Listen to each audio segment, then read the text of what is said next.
오늘 우리 찬양처럼 영이신 하나님을 향하여 우리들도 영으로 찬양하고 기도하고 예배하는 이 시간이 되기를 기원합니다. 성도 여러분, 우리가 성경을 보다 보면 이 성경 속에 참으로 많은 방법들이 나오는 것을 발견합니다. 때로는 사람의 방법이 나오고요, 때로는 하나님의 방법도 나와요. 홍해를 앞에 두고 이스라엘 백성들은 모세와 하나님을 거역하면서 애굽에 매장지가 없어서 이곳까지 우리를 끌고 와서 죽게 하느냐고 이렇게 외쳤지요. 사람의 방법입니다. 그렇지요?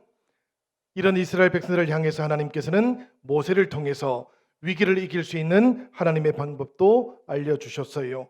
너희는 두려워 말고 가만히 있어서 여호와께서 오늘날 너희를 위하여 행하시는 구원을 보라고. 너희는 오늘 본 애굽 사람을 또다시는 영원히 보지 못하리라. 여호와께서 너희를 위하여 싸우시리니 너희는 가만히 있을지어다. 하나님의 방법을 이렇게 알려주셨어요. 사람의 생각과 방법 내려놓고 하나님의 방법을 따라갈 때 이스라엘 백성들은 홍해를 육지처럼 그렇게 건너갈 수 있게 되었던 것이지요.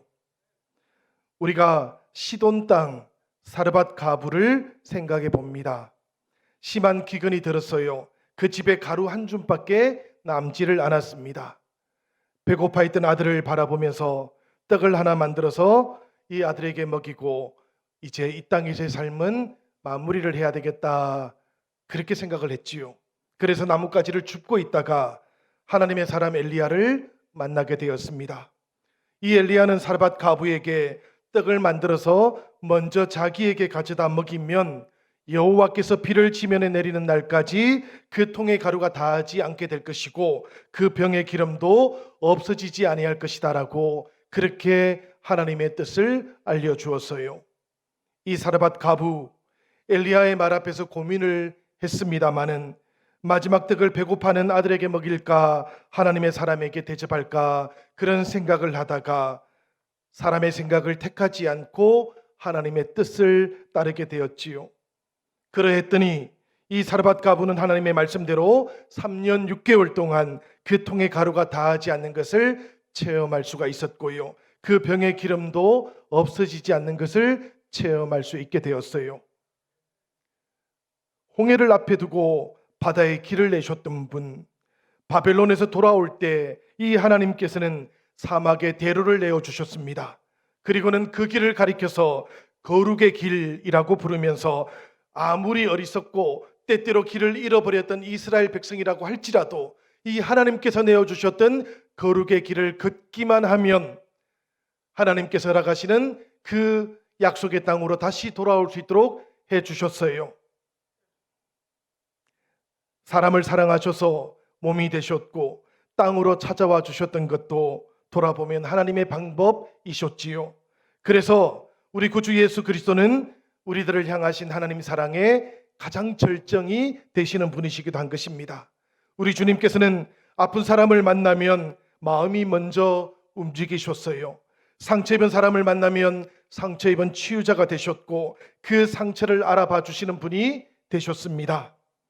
사람들은 끊임없이 무엇을 먹을까 마실까 입을까를 생각하고 걱정했지만 우리 주님께서는 너희는 먼저 그의 나라와 그의 의를 구하라고, 그리하면 그 모든 것들도 하나님께서 다 응답해 주실 것이라고 하나님의 방법을 알려주셨습니다. 문제를 가지고 있는 사람들을 만나실 때 우리 주님께서는 문제가 아니고 하나님을 바라보라고, 그 하나님을 굳게 신뢰해 보라고 이 땅의 방법이 아닌 하늘의 방법도 알려주셨지요. 베드로가 밤이 새도록 그물을 던졌습니다. 그래도 물고기를 한 마리도 잡지 못했지요. 그물을 싣고 있던 베드로 앞에 주님께서 나타나시고는 깊은 데로 가서 그물을 던져보라고. 이 주님의 말씀 베드로가 들었을 때에 어떤 생각이 들었을까요? 사실 주님의 말씀은 상식적이지는 않았습니다. 지난 밤에 물고기를 잡을 수 있다면 잡았을 것이고 해가 뜬 지금은 잡을 수 없던 시간이었기 때문이에요.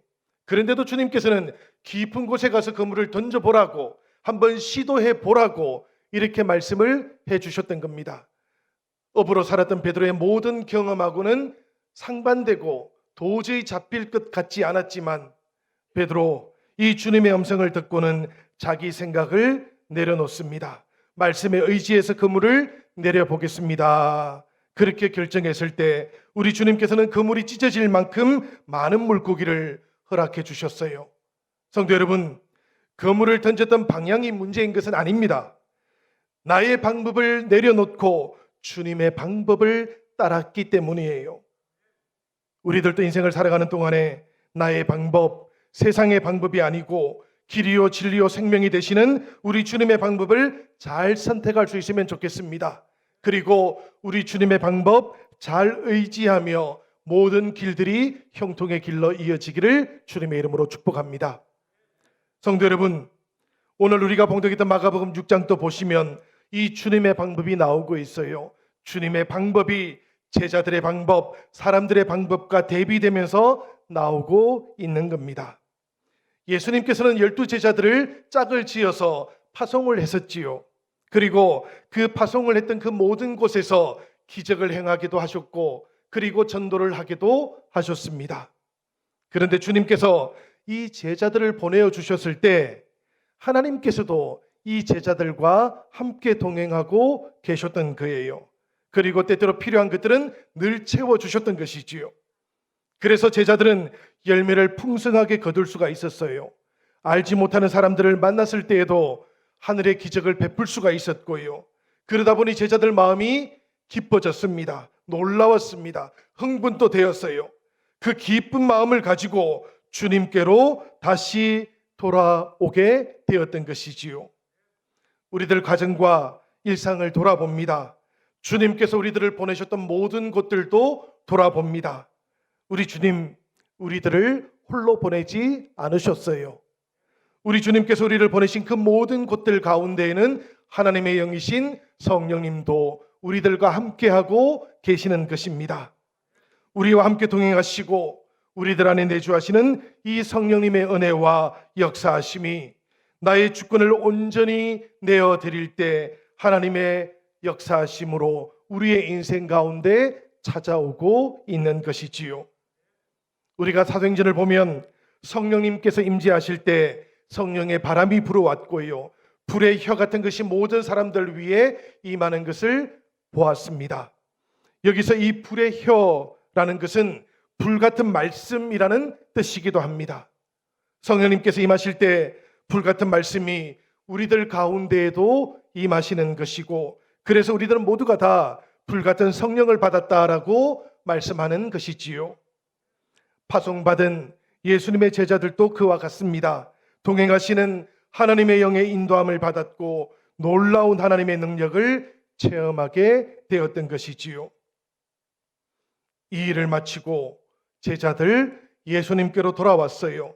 그런데 돌아와서 보니까 사람들이 다 그곳에 모여 있었던 겁니다. 그야말로 밥 먹을 겨를도 없이 또다시 바빠졌어요. 그런 제자들의 모습을 예수님께서 보셨습니다. 수고하고 전도하고 그리고 돌아온 제자들이 다시 수많은 무리들 가운데 뒤섞여가지고 섬기고 일하고 있던 모습을 보신 예수님의 마음이 안타까우셨어요. 그래서 제자들에게 조용한 곳으로 가자고, 그곳에 가서 밥이라도 먹고 조금 쉬고 돌아오자고 이렇게 말씀을 해주셨던 것입니다. 그런데 여러분, 우리가 32절 33절 말씀을 읽어보겠습니다. 어떤 일이 일어났는지를 발견해 보시길 바라요. 다 같이 읽어보겠습니다. 이에 배를 타고 따로 한적한 곳에 갈새 그들이 가는 곳을 보고 많은 사람이 그들인 줄 안지라. 모든 고을로부터 도보로 그곳에 달려와 그들보다 먼저 갔더라. 한적하다 싶은 모든 곳들, 멈출만 했던 모든 곳들, 사람들이 먼저 알아챘다라는 그런 뜻이지요. 예수님과 제자들이 도착했던 그곳에 가보니까 이 사람들 그곳에 자리를 잡고 앉아서 기다리고 있었던 것입니다. 그러니까 예수님께서 생각하셨던 시간, 필요한 휴식 시간 다 빼앗아 가버렸던 것이지요. 얼핏 생각하면 당연히 짜증이 날 만또한 그런 상황이기도 했습니다. 그런데 34절의 말씀을 보니까 예수님은 어떻게 하십니까? 그들의 모습이 마치 목자 없는 양과 같아서 불쌍히 여겼다 그러지 않습니까? 34절 말씀입니다. 다 같이 한 번 더 읽어보도록 하겠습니다. 예수께서 나오사 큰 무리를 보시고 그 목자 없는 양 같음으로 인하여 불쌍히 여기사 이에 여러 가지로 가르치시더라. 여러분, 이 말씀을 보니 세상을 향한 성도들의 마음이 어떠해야 하는지도 깨닫게 됩니다. 이 세상을 향한 성도들의 마음은 세상과 경쟁하는 마음이 아닌 겁니다. 이 세상 목자 없는 양과 같습니다. 이 목자 없는 양과 같은 세상을 우리 주님께서는 불쌍히 여겨주셨던 것이지요. 바로 이와 같은 마음들이 우리 영신의 모든 성도님들의 마음이 되기를 기원합니다. 우리 영신의 모든 집사님들과 권사님들 그리고 우리 모든 장로님들의 마음도 되시기를 기원합니다. 저도 이 말씀을 묵상하는 동안 목회라는 것이 어떤 것일까 다시 생각해 보게 되었어요. 세속적인 눈으로 보면 이 목회라는 것도 직업 중에 하나라고 합니다. 그렇지만 내용을 가지고 살펴보면 꼭 그렇지는 않아요. 영혼을 돌보는 일, 이 직업이라는 표현으로 다 담을 수는 없기 때문입니다. 목회자는 밥을 먹다가도 성도들이 부르면 튀어나갑니다. 쉬다가도 성도들이 찾으면 뛰어나갑니다. 주님처럼 영혼을 사랑하는 그 일을 온전히 감당하고 싶기 때문이에요. 7월달과 8월달에 우리 교회는 토요일에 다시 구역별로 신방을 하도록 그렇게 하고 있습니다. 참으로 감사하게도 여러 구역들이 이 기간 동안에 신방을 신청해 주기도 하셨습니다. 그렇지만 여러분, 코로나 이후에 온라인으로 예배 드리시던 분들 가운데 함께하지 못하고 계신 성도님들도 여전히 많으십니다. 제가 헤아려 보니까 대략 150명 정도는 나오지를 않고 계셔요. 숫자가 많이 채워진 것 같지요. 이 코로나 팬데믹 기간 중에 새로 오셨던 새가족들이 그 자리를 채우고 계시는 겁니다. 여전히 우리들과 오랫동안 신앙생활했고 함께 신앙생활했고 함께 기도하셨던 우리의 이웃들, 우리의 형제자매들이 함께하지를 못하고 계시는 것이지요. 가정에서 온라인 예배를 드리시는 분들도 계시지만 예배로부터 멀어지고 계시는 성도님들도 계실 수도 있겠다 싶습니다. 우리가 한 사람의 영혼을 위해서도 애타게 기도하고 마음을 다 쏟는 곳 아닙니까? 그런데 그렇게 수많은 우리 성도님들 함께 가정에서 혹은 일터에서 혹은 예배와 멀어져서 살고 계시는데 우리의 마음이 평안하다면 그건 참으로 이상한 일 아니겠습니까? 여러분들 마음이 어려운 것처럼 저의 마음도 힘들고 어렵습니다. 우리가 사랑하는 성도님들을 찾아 나설 수 있으면 좋겠습니다. 이제는 코로나 때문에 만나지 못하는 시간은 지나갔지 않습니까? 이제는 우리의 만남 자유로워지고 있지 않습니까? 우리 구역에서도 서로 연락해 주시기를 부탁드립니다. 오랫동안 소식이 끊어졌던 분들, 여러분들께서도 연락해 주시고 또 우리 목사님들에게도 꼭 알려주시기를 바랍니다. 우리 목사님들 중간에 새로 오셔가지고 오랫동안 보지 못했던 분들 잘 알지를 못하십니다. 그러니 여러분들께서 도와주기도 하셔야만 합니다. 그렇게 우리가 찾아가도록 하겠습니다. 우리 교구 목사님들, 장로님들도 시간을 내서 찾아가도록 하겠습니다. 그리고 저도 찾아가도록 하겠습니다. 우리가 만나야 되지 않겠습니까? 얼굴을 보고 다시 회복되어야 하지 않겠습니까? 이런 주님의 역사하심이 우리 안에서 충만하게 나타날 수 있기를 주님의 이름으로 부탁을 드립니다. 사랑하는 여러분, 예수님 생각을 해보면 예수님께서는 먼저 와서 기다리고 있던 이 많은 무리들을 보시고 귀찮아하지 않으셨습니다. 그렇지요? 그 많은 무리들을 보시고는 긍휼히 여겨주셨어요. 이 땅에서 섬기시는 동안 우리 예수님의 우선순위가 무엇일까 생각을 해보면 예수님의 뜻이나 예수님의 계획이나 예수님의 편안함이 아니었습니다. 예수님의 관심사는 늘 사람들의 유익이었어요. 하나님과 사람들이 온전하게 이어지는 것, 이것만이 우리 주님의 관심사였던 것이지요. 그래서 목자 없는 양과 같이 헤매고 있던 사람들, 그들을 돌보실 때에도 우리 주님께서는 바로 이런 마음을 가지고 만나 주셨던 것입니다. 우리 영신 성도님들 다시 생각해 보았습니다. 섬기고 있는 여러 가지 모습들을 생각해 보았어요. 눈에 보이는 사역들도 있고요. 눈에 보이지 않는 여러 가지 섬김들을 감당하고들 계십니다. 저는 이런 모습들을 생각하면서 은혜를 받았어요. 왜 그런가 하면 기술이나 재주를 뽐내는 분은 한 분도 계시지를 않았기 때문입니다. 우리 성도님들 보이지 않는 곳에서도 열심히 섬기고 계셨지만 사회적인 지위라든지 학벌을 자랑하지도 않으시기 때문입니다. 오직 주님의 마음을 품으셨고 조금씩이라도 주님을 더 닮아가고 싶어하는 그 마음으로 주님의 교회를 섬기고 계시기 때문이에요.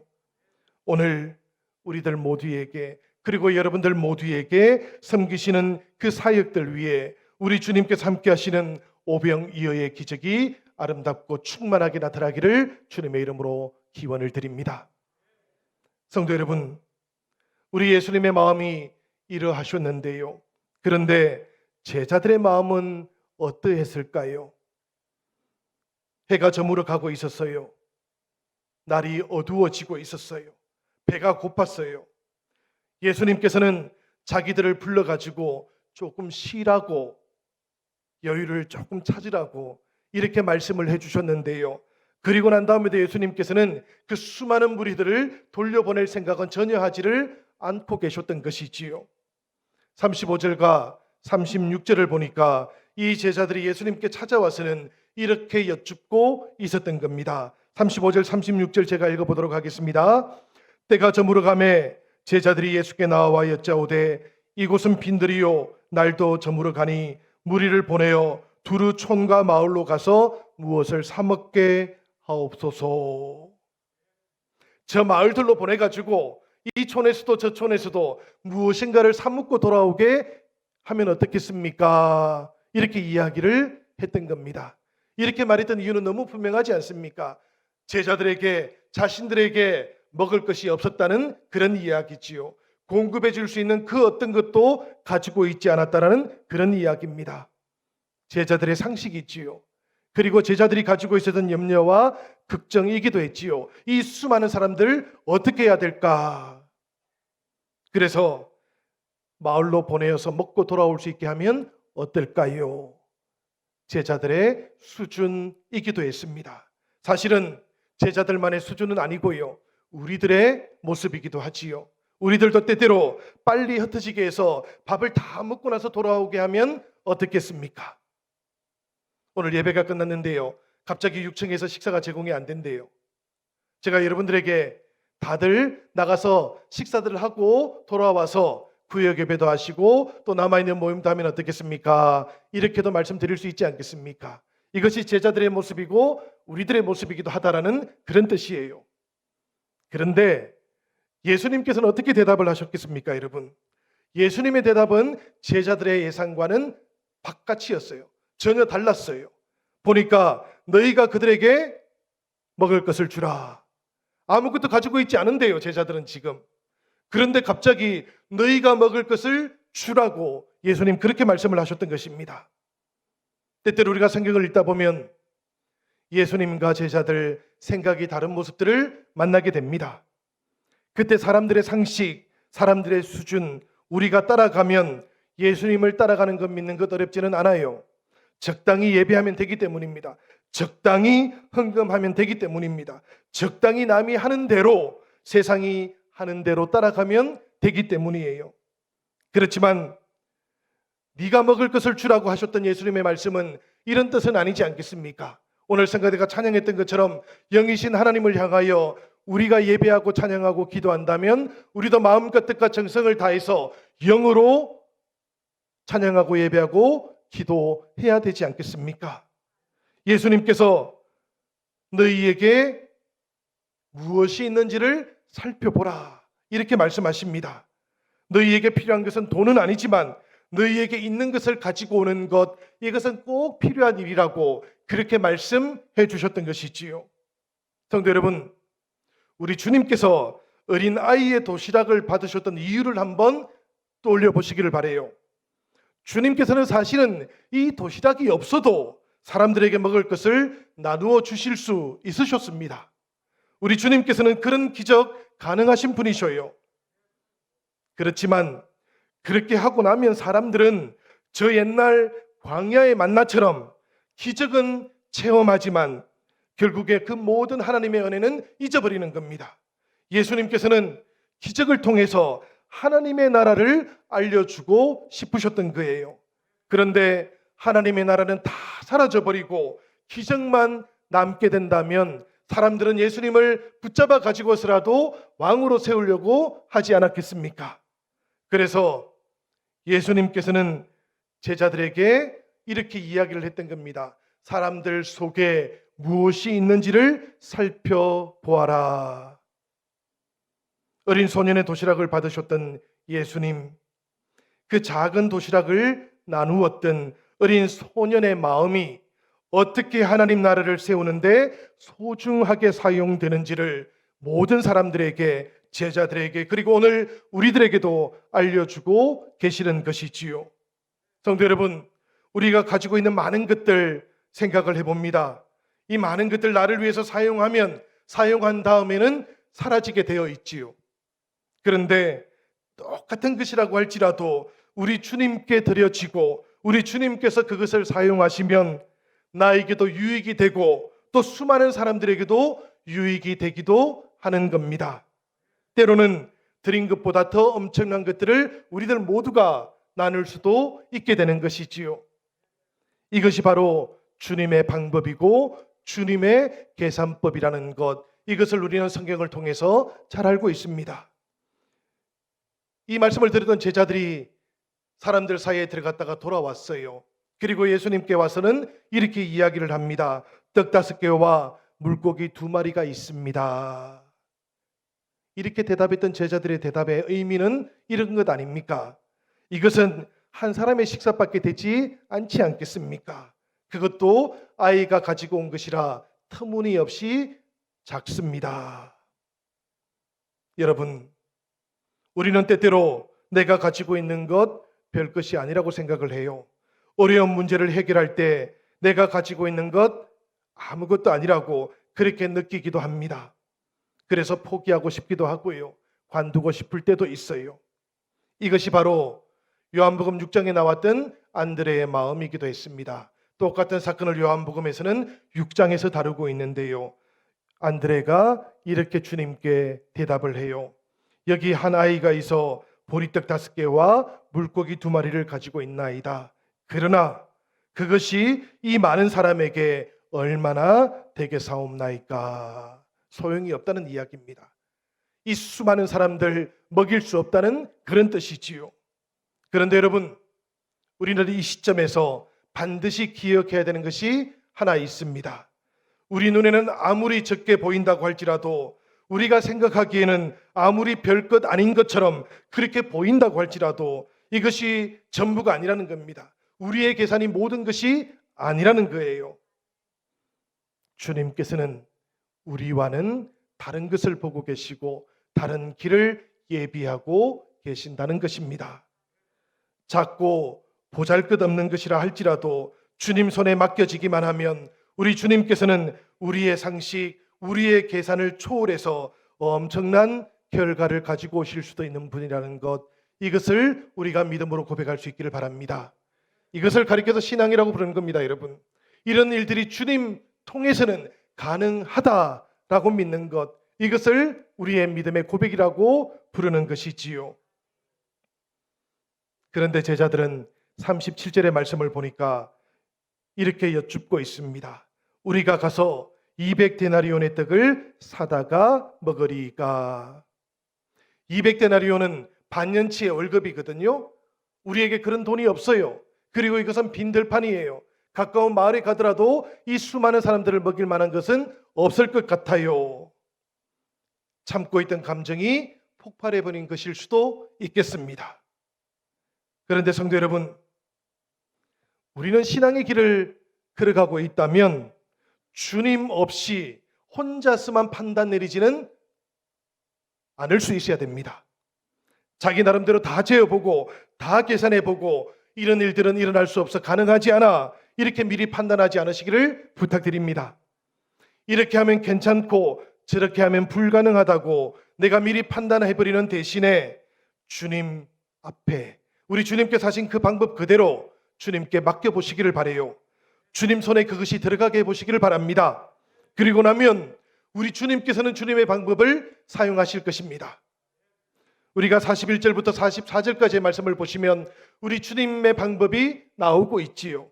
예수께서 떡 5개와 물고기 2마리를 가지사 하늘을 우러러 축사하시고 떡을 떼어 제자들에게 주어 사람들에게 나누어 주게 하시고 또 물고기 2마리도 모든 사람들에게 나누심에 다 배불리 먹고 남은 떡 조각과 물고기를 12바구니에 차게 거두었으며 떡을 먹은 사람은 남자가 5,000명이었더라. 남자가 5,000명이니까 이 무리가 얼마나 많은 사람이겠습니까? 그리고 음식의 양은 또 얼마나 많았겠습니까? 다 나누고서도 12강주리가 남았다 그러지요. 본래 가지고 있던 음식보다도 기적이 일어나고 난 다음에 남아있는 음식이 더 많았다는 그런 이야기입니다. 놀랍고도 상식을 깨트리는 일이 이렇게 발생했던 것이지요. 성도 여러분, 오늘 예수님께서 하셨던 이 일을 가만히 살펴보니까 이 놀라운 기적, 떡 5개와 물고기 2마리를 가지고 하늘을 우러러 감사 기도를 드렸을 때에 이미 일어나고 있었어요. 현실 속에 아무것도 없는 것처럼 그렇게 느껴지지만 기적은 이미 주님 가까이 와 있었다라는 그런 뜻입니다. 그래서 예수님께서는 하나님을 향해서 기적을 베풀어 주세요라고 기도하는 대신에 축사하셨다 그러지요. 축복하고 감사하셨다라는 그런 뜻입니다. 예수님께서는 이렇게 감사를 드리신 다음에 그 떡을 떼어서 제자들에게 주셨어요. 얼핏 생각해 보면 보리떡 아주 작은 것 5개만 있었던 것 아닙니까? 그 5개를 손에 들고는 떼어서 나누어 주기 시작하셨던 것입니다. 5개니까 5번만 나누어 주고 나면 사라질 수도 있던 일이었지요. 그럼에도 불구하고 주님께서는 그 떡을 나누어 주기 시작하셨는데요. 떡을 나누어 주는 순간순간마다 이 떡이 새롭게 생겨나기 시작했던 겁니다. 떡의 역사가 충만하게 나타났고 그리고 반복되어 모든 사람들에게도 이 기적의 역사가 전해지기 시작했던 것이지요. 성도 여러분, 우리 영신교회도 이 불가능해 보이는 기적의 역사를 체험해 보기를 기원합니다. 무슨 이야기입니까, 여러분? 머리로 신앙생활 하지 말자는 이야기입니다. 생각으로만 신앙생활 하지 말자는 이야기입니다. 우리가 주님의 말씀을 따라서 주님의 방법대로 나누는 그 삶을 살아보자는 이야기입니다. 그렇게 나누는 동안 우리 주님의 신비가, 성령님의 신비로움이 우리 영신교회를 통해서 온전히 충만하게 나타날 줄 믿습니다. 여러분, 이것을 이룰 수 있어야 교회인 겁니다. 우리가 사도행전을 보면 놀라운 역사를 보지 않습니까? 초대교회 위에 성령의 역사가 나타나게 되니까 이 초대교회는 주님께서 행하셨던 것과 같은 오병이어의 기적을 체험할 수 있었지요. 모든 사람들이 필요한 대로 다 가지고 왔습니다. 다 나누었습니다. 그리고 나니까 사용하지 않은 모든 것들이 남아있게 되었던 것 아니겠습니까? 이것이 바로 교회가 경험했던 오병이어의 역사였던 것이지요. 초대교회가 가능했다면 오늘 우리 교회도 가능한 겁니다, 여러분. 성령께서 우리들 가운데 함께 하시고 역사하시기 때문이에요. 그러니 여러분, 생각으로만 신앙생활 하지 말고 머리로만 또 신앙생활 하지 말고요. 우리의 신앙생활이 우리의 가슴으로, 마음으로, 그리고 손과 발로 이루어질 수 있기를 원합니다. 그렇게 이루어지기 시작할 때 우리 공동체 안의 모든 성도들이 오병이어의 기적의 역사를 체험하고 하나님의 나라가 이 교회를 통해 우리 가운데 임하는 것을 우리들 모두는 체험할 수 있게 될 겁니다. 이 말씀을 보니까 한 소년의 헌신이 참으로 귀중해요. 이름도 나오지 않았던 어린 소년이었는데요. 그런데도 불구하고 이 소년이 내어놓았던 그 음식을 주님께서는 기쁘게 받으셨고 이것을 통해서 오병이어의 역사를 나타내어 주셨기 때문입니다. 이 말씀을 가만히 생각해 보면 여러분, 우리 주님께서 받지 못하시는 것은 하나도 없는 겁니다. 내가 가지고 있는 것, 내가 생각할 때는 부족해 보인다고 할지라도 주님은 그렇게 생각하지 않으시는 것이지요. 우리 주님 손에 들려질 때 그 모든 것들은 귀하게 사용될 수 있다는 것을 기억하시기를 바랍니다. 우리 주님께서 너무나 사랑하시는 여러분, 우리 주님께서는 주님의 선하신 뜻을 이루어 가시는데 우리와 같은 사람들을 찾고 계셔요. 그리고 우리가 드리는 작은 정성을 기쁘게 받으시고 이것을 사용하셔가지고 하나님 나라의 영광을 나타내어 주시는 분이십니다. 그러니 여러분, 우리 주님께서 사용하시고 주님께서 찾으시는 우리들 모두가 하나님 앞에 새롭게 결단하며 고백하며 나아갈 수 있으면 가장 좋겠습니다. 우리 주님 위대한 사람을 찾으시는 분이 아니십니다. 우리 주님께서는 이 어린 소자와 같이 헌신의 사람을 찾으시는 거예요. 그리고 그 헌신의 사람 한 사람을 세우시고는 이 사람들을 통해서 하나님의 나라를 일구어 가시는 것이지요. 결과적으로 하나님이 찾으시고 세우시는 우리들은 하나님 나라를 이루어가는 위대한 사람이 되어질 수 있는 겁니다. 이것을 우리들 모두가 기억하시고 다시 한번 주님의 방법으로 사는 사람, 이 자리에 모여있는 우리들 모두가 그렇게 주님의 손에 들려진 하나님의 귀한 백성 되어서 주님의 목적을 따라 쓰임 받아갈 수 있기를 우리 주님의 이름으로 간절히 축원드립니다.